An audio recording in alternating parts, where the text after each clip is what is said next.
우리에게 주신 영광을 계속해서 보게 하소서. 말씀 나누겠습니다. 네, 요한복음 또 성경의 기록 목적은 하나님의 아들 예수 그리스도를 믿어 생명을 얻게 하는 것입니다. 그리고 생명을 얻는 두 길은 말씀 앞에 나아가는 것과 주의 계명을 우리가 지키는 것인데, 주님이 내 안에 내가 주 안에가 이제 생명을 누리는 것인데, 주님이 내 안에 어떻게 거하는가에 대해서 복음의 말씀을 내 안에 거하게 하라고 했고, 내가 어떻게 주님 안에 거합니까? 라고 하니까 내 계명을 지켜 내 사랑 안에 거하라. 그러면 너희 기쁨이 충만하리라고 했어요. 네, 그러면서 지난주부터 이제 요한복음 17장을 보는데, 요한복음 17장은 성경에서 가장 중요한 본문 중에 하나입니다. 제가 좀 말씀 준비하면서 안타까운 것은 이렇게 중요한 대로 제가 설교를 좀 할 수 있어야 되는데, 이 아버지와 아들과만의 이 대화를 우리가 정말 잘 알아들을 수 있으면 좋겠어요. 예수님이 이 17장에서 십자가와 제자들을 보는 그 관점이 십자가를 영광으로 보잖아요, 그렇죠? 십자가를 통해서 아버지가 영광을 받고 또 그걸로 인해서 아들이 영광을 받는다라고 했어요. 그래서 우리도 십자가를 바라볼 때, 물론 겟세마네의 기도가 또 우리의 기도기도 하지만, 또 십자가를 통해서 우리를 향한 하나님의 뜻이 이루어지기 때문에 또 십자가는 영광이기도 합니다. 그러면서 요한복음 17장 3절에 영생은 곧 유일하신 참 하나님과 그가 보내신 자 예수 그리스도를 아는 것인데, 여기 알다가 현재형이어서 계속해서 안다, 이런 뜻이라고 했어요. 그렇죠? 그러니까 요한복음은 영생의 현재성, 현재 진행형을 계속해서를 굉장히 강조해요. 그러니까 옛날에 알았어, 옛날에 믿었어, 이게 아니라 계속해서 아는 것입니다. 지금도 그 하나님을 아는 것. 근데 기록 목적에도 하나님의 아들 예수 그리스도를 계속해서 믿어 계속해서 영생을 얻는 것, 이렇게가 직역으로 정확한 뜻이라고 그랬어요.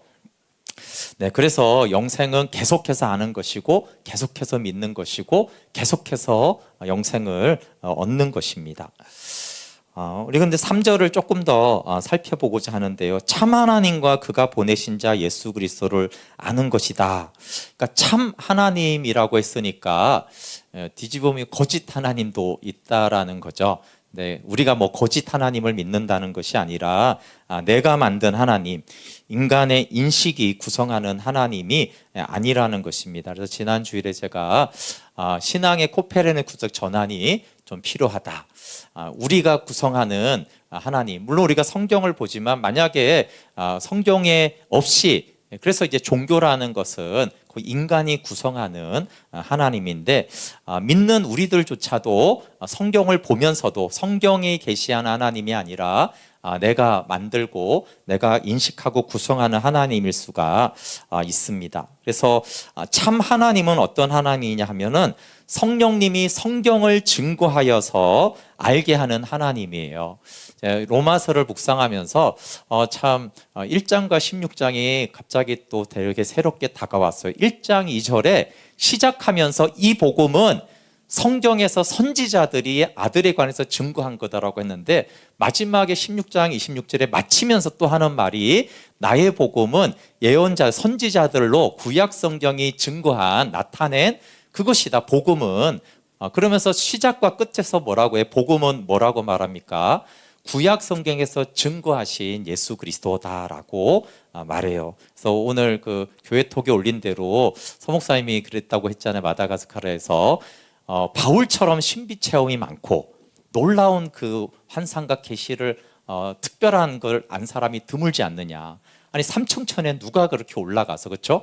그런 거는 뭐 치유, 표적 이런 거하고 차원이 다른, 어떻게 삼층천에 올라가서 그거 모든 걸 나는 다 봤다라고 말함에도 불구하고 바울은 자신의 간증, 그런 놀라운 체험, 내가 뭐 천국에 가봤더니 이런 얘기를 하지 않고 계속해서 나는 성경이 증거하고 있는 그 복음을 내가 선포했고, 그 복음만이 우리를 생명으로 이끌고 우리를 든든하게 하며 영생을 얻게 한다라고 계속 말하는 거예요. 그러면 성령님은 당연히 뭘 증거하냐면은 성경이 증거하는 복음을 성령님이 가르쳐 주는 거예요. 그래서 성령님이 가르쳐 줄 때 우리는 참 하나님을 알게 됩니다. 그러니까 사울이 진실하게 하나님을 알고자 했지만 사울이 율법의 하나님만을 알았는데 다메섹 도상에서 하나님이 성경이 증거하는 참 하나님과 그리스도를 알게 한 것이죠. 그래서 다메섹 도상에서 예수님을 만나자마자 내가 눈 감았고 뭐 보게 됐고 이런 체험 얘기를 하는 게 아니라 아마 성경을 가지고 예수님이 하나님의 아들이고 그리스도임을 증거했을 것입니다. 모세도 마찬가지인데 출애굽기 3장 14절 전까지도 모세가 하나님을 믿습니다.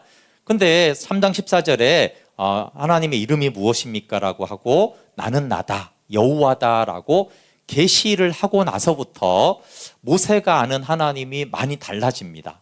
그리고 이제 모세는 우리가 아는 그 위대한 믿음의 사람이 되죠. 흔들리지 않고 출애굽의 주역이 되는 바로하고 맞서고 광야를 이끄는 그런 믿음의 사람이 돼요. 그러니까 참 하나님을 그때 이제 알게 된 것이죠. 제자들도 마찬가지라고 그랬어요. 바리새인들이 가르친 그런 메시아관에서 예수님이 하나님의 아들 예수 그리스도이심을 고백은 했지만 여전히 베드로가 갖고 있는 메시아관은 유대인들이 가지고 있는 바리새적이었는데 베드로에게 고난받는 그리스도를 알려주니까 예수님을 막 꾸짖었잖아요, 그렇죠? 근데 분명히 예수님이 나는 고난받고 이제 부활할 것이다라고 할 때 베드로가 막 예수님을 꾸짖었는데 오순절 성령 강림 후에 사도행전 2장에서 베드로가 나가서 복음을 전할 때 어떤 그리스도를 전합니까? 고난받는 예수 그리스도를 증거하고요. 구약 성경을 인용해서 복음을 전합니다. 그러니까 굉장히 바뀐 걸 알 수 있죠. 베드로도 마찬가지 3년 반 동안 온갖 체험했으니까 그런 걸로 예수님을 전할 수 있는데 그렇지 않고 구약 성경을 인용하고 고난받으신 메시아를 증거하면서 이제 많은 사람들이 회개를 하게 되어져요. 그러니까 성령님이 이제 성경을 통해서 열어주는 것이죠. 그때 참 하나님을 알게 되고 그가 보내신 자 예수 그리스도를 알게 됩니다. 그러니까 저는 예수님을 꾸짖던 바로 그 베드로가 구약을 인정하면서 참 그리스도를 전하는 것이 더 놀랍지 않습니까? 네, 다른 제자가 있으면 좀 그런데 예수님하고 바로 그 메시아관 때문에 막 그렇게 싸우고 사탄아 물러가라 이런 말을 듣던 그 베드로가 시기적으로 사실은 그 며칠 안 되거든요. 그 고백을 한 것이랑 싸웠던 고백이랑 사도행전이 사실 며칠 상관이 안 되는데 그 사이에 바뀌어져요. 그러니까 성령님이 오셔서 참 하나님과 그가 보내신 예수 그리스도를 알게 된 것이죠. 그리고 예수 그리스도라고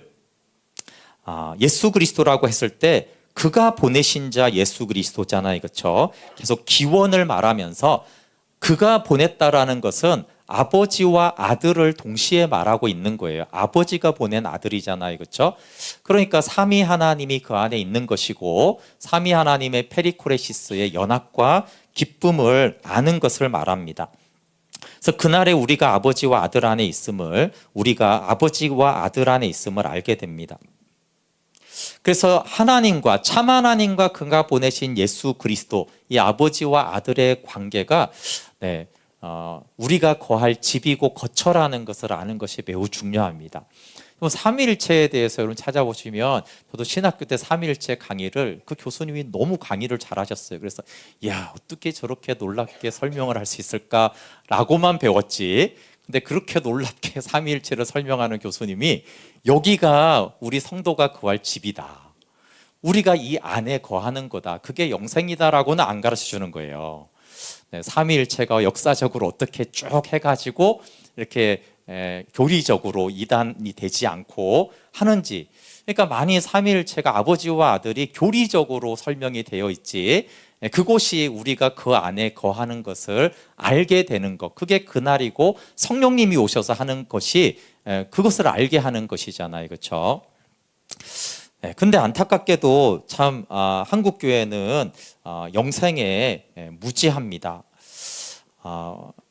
목회자들이 저를 포함해서 많은 목회자들이 성경의 하나님과 함께 내가 체험하고 구성하는 하나님을 중심으로 목회를 합니다.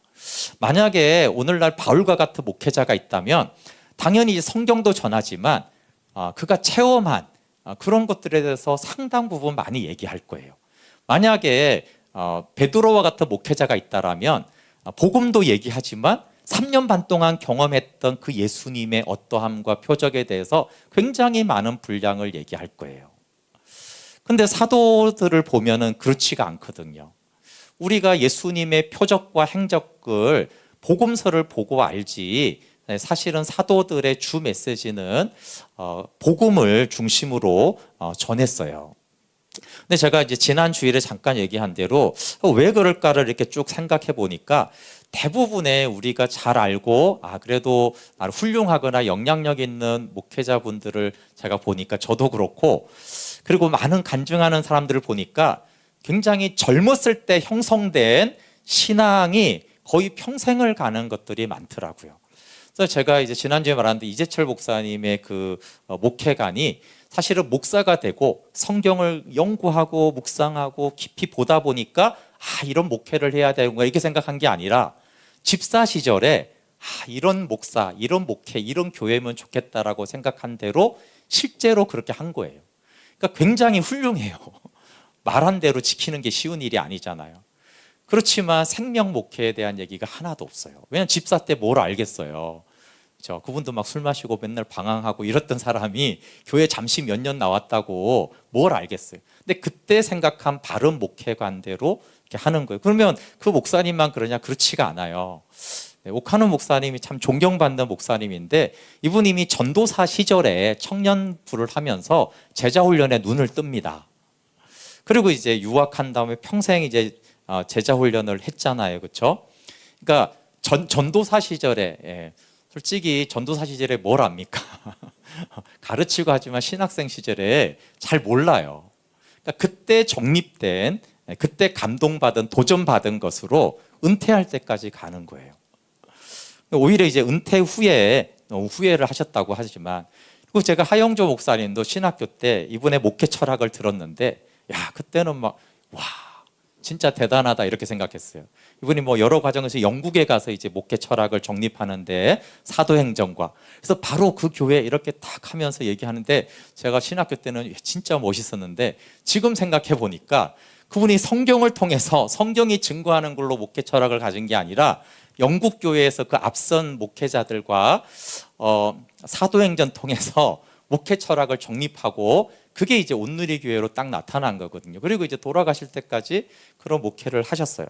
조용기 목사님은 결핵으로 죽을 병에 걸렸다가 기적적으로 치유를 받고 또 이렇게 어쩌다 이제 병자가 왔는데 기도하니까 기적적으로 이 병이 나았어요. 불치병이.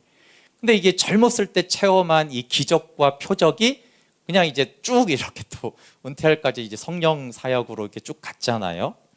네. 김용현 선교사님도 요한복음 3장 16절로 거듭나고 그 경험에 기초한 복음을 지금까지 전하고 있어요. 그러니까 성경을 통해서 더 깊어져서 생명으로 나아가게 하는 걸 가르치지 않고 그 첫 뜨거운 그 첫사랑을 거의 그런 기준으로 지금까지 뜨겁게 사역하고 그래요. 그러니까 박부영 목사님이나 김성노 목사님 춘천 한마음교회나 쭉 보면은 내가 만난 하나님, 내가 경험한 목회의 근거에서 목회를 하고 있어요.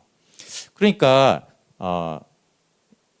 사실 젊었을 때 잘 모르거든요. 막 열정, 막 헌신, 경험, 뭐 이런 불덩어리들은 있는데 사실은 성경 안에서 깊이 하나님과 교제하는 것들은 잘 모르는 상태에서 목회 철학과 신앙관이 형성이 되고 그걸 보니까 거의 이제 은퇴할 때까지 쭉 가더라고요. 그러다 보니까 그 첫사랑을 넘어선 사랑, 그러니까 베드로가 모든 것을 버리고 주님을 따랐잖아요. 이게 첫사랑이잖아요, 그렇죠? 근데 베드로에게는 성령이 임하여서 베드로는 완전히 이게 달라지는 전환이 있고 난 다음에 이제 사도로 이렇게 세워졌는데 그런 이제 경험이 없는 거예요. 그래서 바울이나 사도들처럼 성경이 하나님의 아들 예수 그리스도를 증거하는구나. 또 아들이 오신 목적은 하나님의 나라의 복음 전파고 생명을 얻고 더 풍성히 얻게 하는 거 알겠어요? 모르겠어요? 이분들이? 당연히 압니다. 그걸 모르는 사람은 없어요. 근데 성경에서 말하는 바울의 목회 철학, 예수님의 사역관, 예수님의 사명, 목적을 이제 알았잖아요, 성경에서. 근데 알았는데 이건 이거대로 중요하고 내 목회 철학은 목회 철학대로 그대로 가져가요. 그러니까 제가 생각해 보니까 처음에 그렇게 알았어도 성경에서 이게 예수님의 목적이고 이게 바울의 목적이면 내 목회 철학을 바꿔야 되잖아요. 근데 젊었을 때 정립한 목회 철학은 쭉 가고 이것도 전하는 거예요. 이것도 예수님이 중요하다고 했다.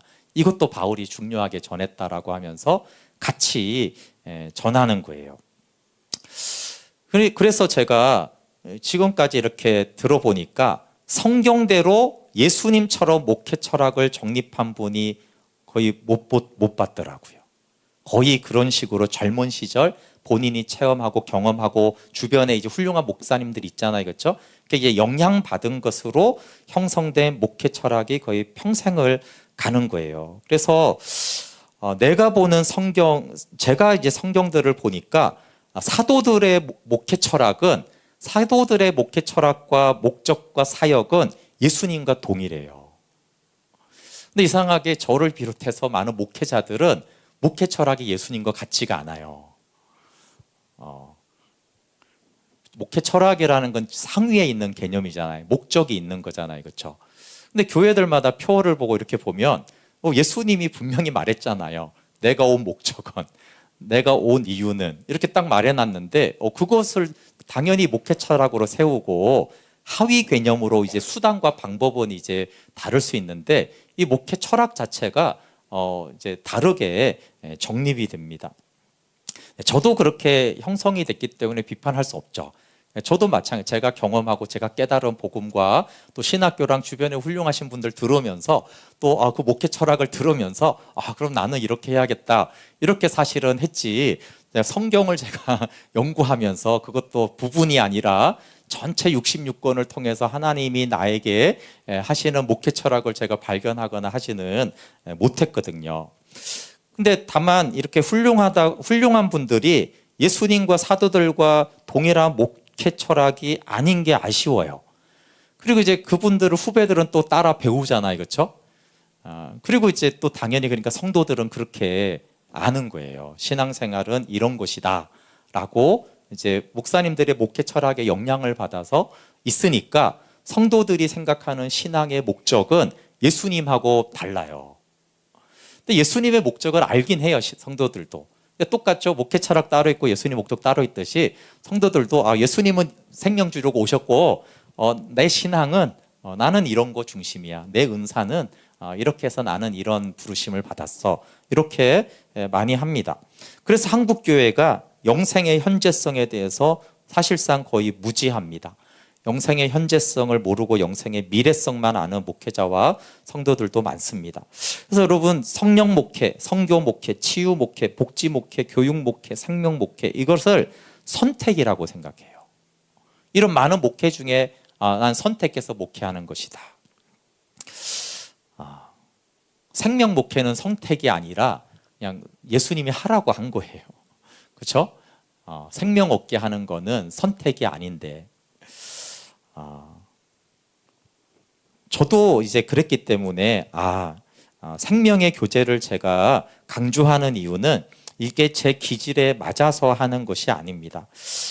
만약에 맞았으면 젊어서부터 했겠죠. 그리고 지금도 생명의 교제가 잘 안 돼요. 근데 성경의 목적이 생명이고 생명이 하나님의 뜻이고 영생이 창세전의 약속이고 십자가와 부활의 목적이 생명이면 그걸 해야 되는 거잖아요. 그게 맞고 안 맞고 내 기질에 내 스타일이야 이런 게 문제가 아니잖아요. 성경의 목적대로 생명 안에서 기질과 은사대로 이제 사역을 해야 되는 것이죠. 네, 다시 본문으로 좀 들어가면 아버지가 주신 말씀을 받은 제자들을 세상이 미워합니다. 왜냐하면 소속이 달라져서 그렇죠. 세상에서 하늘로 또 흑암의 권세에서 아들의 나라로 사망에서 생명으로 옮겨졌기 때문에 미움을 받기 때문에 15절에 제자들을 악한 자에게서 지켜주소서라고 하면서 17절에 진리로 그들을 거룩하게 하여 주십시오. 아버지의 말씀은 진리입니다. 이렇게 말해요. 근데 여기도 보시면 앞에 이제 진리가 너희를 자유케 하리라. 내가 길이요 진리다. 진리의 영. 이렇게 진리에 대해서 말씀하시고 나서는 거룩의 도구가 진리입니다. 아버지의 말씀은 도구예요, 그렇죠? 그러니까 진리의 목적은 뭐예요? 거룩이죠. 구별하는 거예요. 하나님 나라에서 사는 하늘에 속한 존재가 되게 하는 것이 진리의 목적입니다. 그리고 18절에 보니까 진리로 거룩하게 된 자들을 세상에 보냅니다. 아버지께서 나를 세상에 보내신 것 같이 나도 그를 세상에 보낸다. 그냥 보낸다고 볼 수도 있지만 아버지가 아버지 안에 거하는 아들을 보냈잖아요. 그러니까 아들도 아들 안에 거하는 제자들을 보내는 거예요. 그러니까 아무나 세상에 보내는 것이 아니라 먼저 아들 안에 거하는 영생을 누리는 자를 세상에 보낸다. 그러니까 진리로 거룩하게 된 자들을 세상에 보낸다예요. 그러니까 우리가 세상에 나가야 되지만 아들 안에 거하지 않고 보냄받으면 실패하게 되는 것이죠. 그래서 주님이 보내지도 않습니다. 그래서 이제 20절에 우리를 위한 기도를 하는데 이제 21절부터 24절이 저는 성경에서 가장 중요한 부분 중에 하나라고 생각돼요. 우리 21절 말씀 같이 볼게요. 우리를 향한 기도입니다. 같이 읽어볼게요. 시작. 아버지여, 아버지께서 내 안에, 내가 아버지 안에 있는 것 같이 그들도 다 하나가 되어 우리 안에 있게 하사 세상으로 아버지께서 나를 보내신 것을 믿게 하옵소서. 네, 여기 직역에서는 계속해서 하나가 되어 이런 뜻이고 현재형이라서 계속해서 믿게 하옵소서 이렇게 됩니다. 세 가지 내용이 나오는데 아버지여 아버지께서 내 안에 내가 아버지 안에 아버지와 아들의 관계가 나오고 그 다음에 똑같이 그들도 우리처럼 계속해서 하나 되어 우리 안에 있게 하소서 이렇게 나옵니다. 이게 아들이 오신 목적입니다. 그들도 우리처럼 계속해서 하나가 되어 우리 안에 있게 하는 것이 아들이 온 목적이죠. 그러면 어떻게 됩니까? 세상이 아버지가 아들을 보내신 것을 계속해서 믿게 됩니다. 이런 뜻이. 전도가 계속해서 되어진다. 예수님의 전도 방법입니다. 그러면 어떻게 이 일이 이루어지냐라고 했을 때 22절입니다. 같이 읽어볼게요. 시작. 내게 주신 영광을 내가 그들에게 주었사오니 이는 우리가 하나가 된 것 같이 그들도 하나가 되게 하려 함이니이다. 네, 내게 주신 영광을 내가 그들에게 주어 왔사오니 이런 뜻이에요. 문법적으로 주어 왔습니다. 계속적으로 지금도 주어 왔습니다. 주고 있습니다. 이런 뜻이죠. 아버지가 아들에게 주신 영광을 그들에게 주었어요. 근데 왜 주었다고 합니까? 왜냐하면 교회가 하나 되게 하려고 영광을 주었다라는 거예요. 영광을 준 목적이 저들이 하나가 되게 하려고. 그래서 교회가 하나가 되는 비결이 뭐냐 하면 우리에게 주고 있는 영광을 모든 성도들이 보는 것입니다. 네, 그래서 우리가 복음을 통해 주의 영광을 봅시다라고 했을 때 그것은 개인의 은혜만을 얘기하는 것이 아니라 그것은 교회가 되어져 가는 하나가 되어져 가는 방법이고 비결입니다. 요한복음 1장 14절에 우리가 그 영광을 본다라고 했잖아요. 그렇죠? 그러면 그 영광을 보는 이 요한 공동체는 어떻게 되겠어요? 하나가 된 거죠. 우리가 그 영광을 본다라는 것은 우리는 이제 하나가 되어 있습니다라는 뜻이 됩니다. 그게 이제 하나가 되게 어떻게 되느냐가 이제 요한일서 1장 1절부터 3절의 생명의 교제입니다. 그 영광은 하나님의 인자와 신실함이고 십자가를 통해 휘장을 찢었기 때문에 이제 우리가 그 영광을 볼 수 있게 된 것입니다. 근데 여기에 보면은 이미 내가 준 영광을 보라고 합니다. 이미 준 영광을 보라고 합니다. 그러니까 이미 영광은 주어 왔어요. 제자들에게 주어 왔습니다.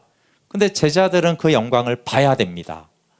주어 오고 있는데 계속 영광은 예수님이 주고 있었는데 제자들은 그 영광을 못 봤어요. 근데 이거는 우리도 쉽게 이해되죠. 그러면 탕자가 아버지의 사랑을 언제 받습니까? 탕자는 항상 아버지의 사랑을 받아왔어요. 그렇죠? 근데 언제 그 사랑을 이제 보고 아냐 하면은 탕자가 돌아왔을 때잖아요. 그렇죠?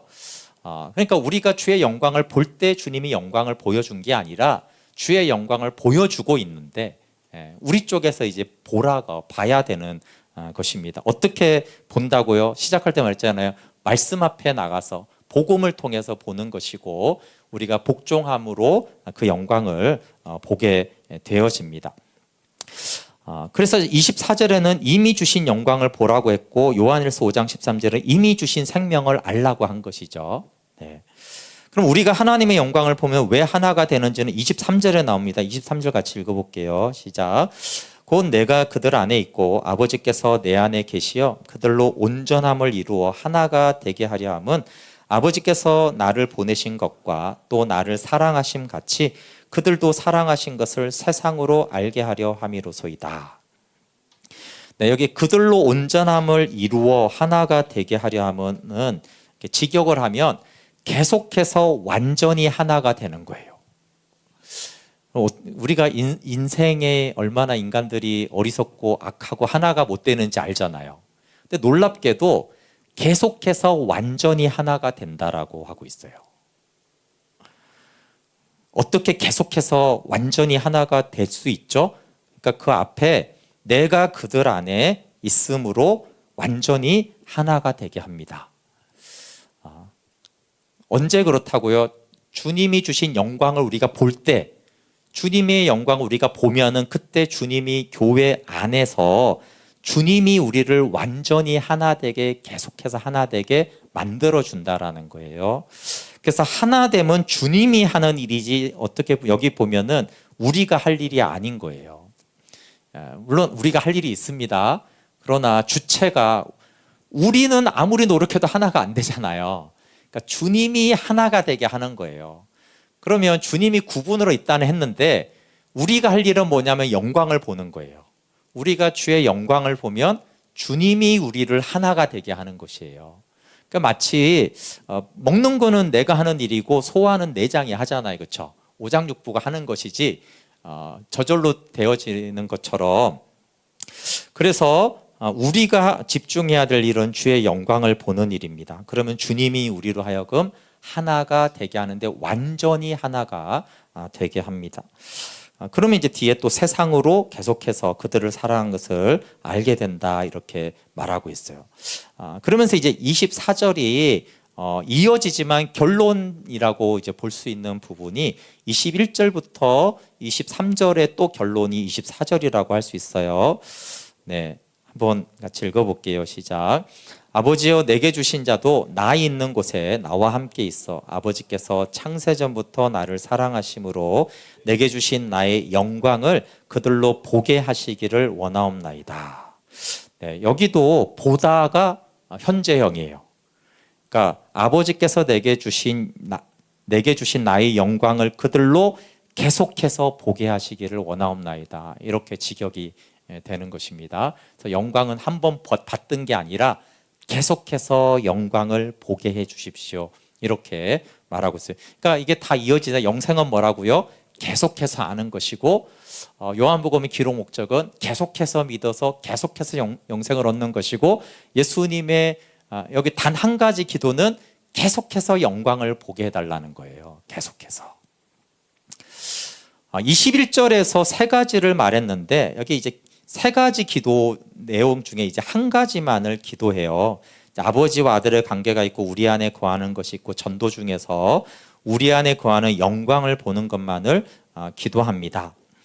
그래서 나의 영광을 그들이 계속해서 볼 수 있게 하시기를 이런 뜻이고 또 이제 본다라는 이 단어가 의미적으로는 경험하다, 발견하다 이런 뜻도 있어요. 그래서 나의 영광을 그들로 계속해서 경험하게 하시기를 이런 뜻도 됩니다. 그러니까 계속해서 영광을 보게 하시기를, 계속해서 나의 영광을 경험하게 하시기를 원하옵나이다. 이런 기도가 됩니다. 근데 예수님이 이렇게 쭉쭉 갈수록 기도가 이제 나중에 가니까 딱 하나만 기도하는 거예요. 아버지가 내게 주신 영광을 보게 해 주십시오. 이 한 가지 기도를 나중에 하는데 왜 한 가지만 기도했겠습니까? 여러분 우리 신앙생활과 삶에는 중요한 게 정말 많잖아요. 교회가 하나 되는 것, 전도, 선교, 예배, 봉사, 구제, 성령의 능력 많이 중요한데 예수님은 이 영광을 보면 나머지는 주님이 그것을 친히 이루어 가기 때문에 한 가지만을 기도합니다. 그래서 아들에게 주신 영광을 보기 위해서 그 앞에 시작 부분에 나오는 게 뭐냐 하면 나 있는 곳에 나와 함께 있어야 합니다. 이렇게 말해요. 그러니까 아무 곳에서나 주님을 볼 수 있는 것이 아니라 나 있는 곳에 나와 함께 있어. 창세전부터 아버지가 나를 사랑하심으로 내게 주신 영광을 그들로 계속해서 보게 해주시기를 원합니다. 그러니까 나 있는 곳에 계속해서 있어야지만 계속해서 주의 영광을 볼 수 있는 거예요, 그렇죠? 근데 나 있는 곳은 이제 11절에 보면은 나는 아버지께 갑니다라고 하면서 이제 아버지가 있는 곳이에요. 그러니까 아버지 집이고 아버지 품속이고 하나님 나라입니다. 그러면 복음을 통해서 영생을 누린다. 또 복음을 통해서 하나님 나라에 거한다. 똑같은 말은 복음을 통해서 나 있는 곳에 거하게 된다라는 거예요. 그러니까 우리가 복음을 통해서 나 있는 곳, 예수님이 있는 곳에 우리가 함께 있게 되는 거예요.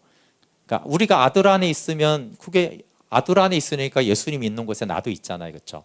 그러니까 그 나 있는 곳에 복음을 통해서 그 안에 거해야지만 그 영광을 보는 거예요. 근데 계속해서 거하면 계속해서 그의 영광을 보는 것이죠.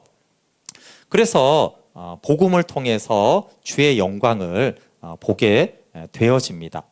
그럼 제가 이것을 정리할 때 우리를 위한 단 한 가지의 기도라고 했는데 많은 기도가 필요하지만 딱 하나를 기도해야 된다라면 예수님은 이걸 기도했다라는 거예요. 아버지 나 있는 곳에서 저들이 아버지가 나에게 주신 그 영광을 보게 해 주십시오. 이 한 가지 기도만 이루어지면 나머지도 필요하지만 나머지는 저절로 이루어집니다. 그러면서 우리를 위해서 딱 한 가지 일을 더 하겠다고 말씀하세요.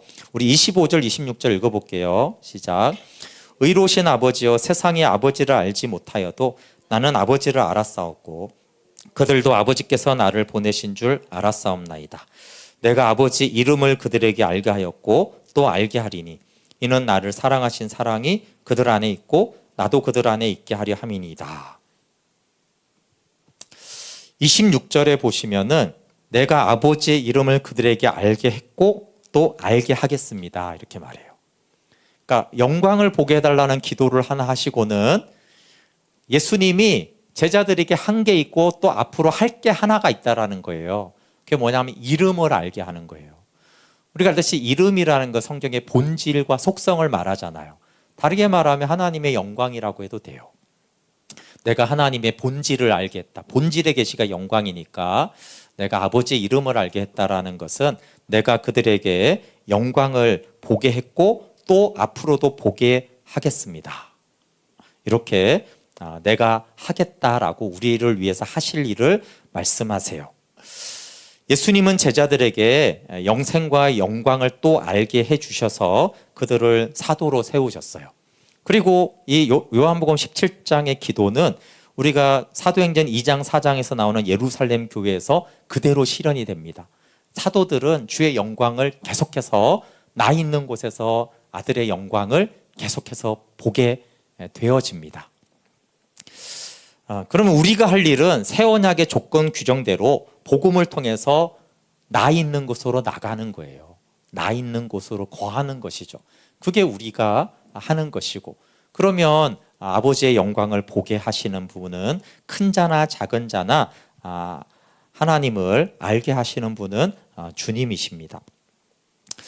네, 좀 결론을 맺으면 오늘 제목이 아들에게 주신 영광을 계속해서 보게 하신 것인데요.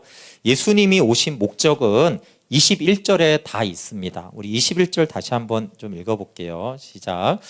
아버지여 아버지께서 내 안에 내가 아버지 안에 있는 것 같이 그들도 다 하나가 되어 우리 안에 있게 하사 세상으로 아버지께서 나를 보내신 것을 믿게 하옵소서. 이게 예수님이 오신 목적입니다. 여기 보시면 우리 아버지와 아들 안에 있는 것, 영생이 있죠. 그 다음에 저들이 하나가 되게 하는 것, 교회의 하나됨, 서로 사랑하라는 계명도 있죠. 그 다음에 세상이 나를 믿게 하옵소서. 전도와 선교가 다 있어요. 그러니까 21절이 예수님이 오신 목적을 딱 한 절로 전체를 다 얘기한 거예요. 그런데 이 전체를 위해서 딱 한 가지를 이제 더 기도하는 것이 아까 뭐라고요? 24절에 아들에게 주신 영광을 보게 해주십시오. 그러면 하나 되는 것과 전도는 저절로 되기 때문에 그렇게 요약을 하는 거예요. 영광을 보게 해주십시오. 그러면 교회는 내가 하나 되게 할 거고, 그러면 그 하나 된 교회가 복음을 전하게 될 것입니다. 이렇게 하는 거예요. 그래서 우리가 21절로 기도할 수도 있고, 근데 더 줄이면은 영광을 보게 해달라는 단 한 가지 기도를 할 수 있는 것이고, 단 한 가지를 하는데 26절에 아버지의 이름을 내가 알게 하겠습니다. 그렇죠? 그래서 예수님이 또 다른 성경 구절에 단 한 가지만 필요하다라고 한 거예요. 누가복음 10장 42절에 그러나 필요한 것은 하나뿐이다. 마리아는 그 좋은 것을 선택하였으니 그것을 빼앗기지 않을 것이다. 단순히 말씀을 듣고 있는 게 아니라 지금 예수님의 말씀을 듣고 있는 이 마리아는 나 있는 곳에 있는 걸 선택했다는 거예요. 그거 하나면 족하고 한 가지만 필요하다라는 거예요. 그리고 우리가 잘 알듯이 시편 27편 4절에 다윗이 내가 여호와께 바라는 한 가지, one thing, 딱 한 가지만 나는 구한다. 그래서 내 평생에 여호와의 집에 살면서, 여호와의 집이 어디겠어 이제, 아버지와 아들이 있는 곳, 나 있는 곳을 말해요. 그렇죠? 아버지 집에 살면서 이 한 가지 기도, 여호와의 아름다움을 바라보며 그의 성전에서 사모하는 그것이라. 이게 나 있는 곳에서 아들에게 준 영광을 보고 있는 거예요, 다윗이. 그러니까 나는 이 원띵 한 가지만을 구하겠다. 그러니까 물론 성경에서 이런저런 많은 기도가 있고 당연히 하나됨, 전도, 서로 사랑, 여러 가지 계명들이 필수적인 게 많아요. 근데 이제 그걸 줄이면 어떻게 된다고요? 딱 한 가지를 선택하라고 그러면 그건 그냥 원띵인데, 그 원띵은 나 있는 곳에서 영광을 보는 거예요. 아들에게 주신 그 영광을 보는 거. 그러니까 우리도 이제 기도를 많이 하실 거면 많이 하시고 딱 한 가지만 기도해도 된다는 거예요.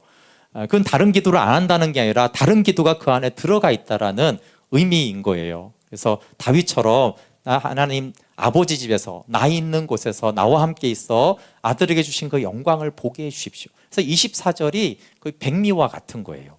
21절부터 24절이 굉장히 중요한데 마지막 24절이 창세전에 아버지가 아들의 그 주신 영광을 보기, 이 한 가지를 기도하는 거, 다윗의 이 한 가지, 마리아에게 딱 한 가지가 네가 잘했다라고 한 이 한 가지가 필요한 것입니다. 그 왜 한 가지만이면 되냐 하면은 우리는 신앙의 요소와 섬김의 내용이 다양한 건 잘 알잖아요, 그렇죠? 그러니까 아버지의 영광을 보는 것은 그 나무로 말하면 뿌리와 같습니다. 뿌리와 줄기와 같아요. 그 뿌리와 줄기가 이렇게 쫙 올라가면 가지와 잎들은 저절로 이렇게 쫙 맺히는 거잖아요, 그렇죠?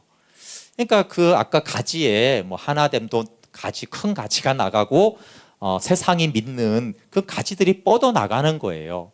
그리고 당연히 한 영혼들이 주를 믿는 잎들이 이제 열리는 거잖아요.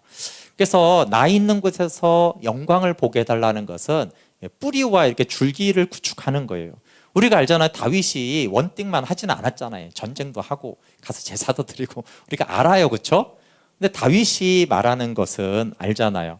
나는 뿌리와 줄기 한 가지는 하겠습니다.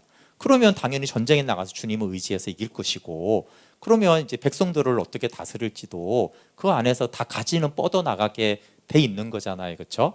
그래서 이제 다윗이 원띵을 구한다라고 하듯이 우리도 단 한 가지를 구하는 주의 영광을 보는데 어떻게 나 있는 곳에 들어가냐, 복음을 통해서만 나 있는 곳 아버지 집에 거할 수 있기 때문에 계속 우리가 이제 복음을 통해서 나아가는 것입니다. 우리 함께 같이 기도하고